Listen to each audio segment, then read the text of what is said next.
சென்னி மலையின் ஆண்டவனே உனை தஞ்சம் அடைந்தேன் பாதத்திலே.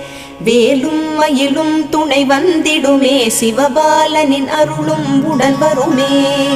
குருவாய் வருவாய் கருணை பொழிவாய், முகமாறும் ஜொலித்திட நீ வருவாய்.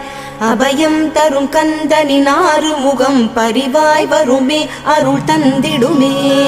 சந்தன மணமும் வரும் காற்றினிலே, சிவசங்கரி மைந்தனின் அழகினிலே. பார்த்து மகிழ்ந்தேனே கண்களிலே, அவன் பாதமும் பணிந்தேன் பக்தியிலே. குஹா ஷண்முகா உன் பதத்தை துதித்தே, உதிக்கின்ற வேதம் மகத்தான மந்திரம். அகம்பொளிருகின்ற சுடர் உந்த நாமம், தரும் இன்பமெல்லாம் கடம்பா கந்தா. மனம் பாடுகின்ற துதிப்பாடல் எல்லாம் குறை ஒன்றுமில்லா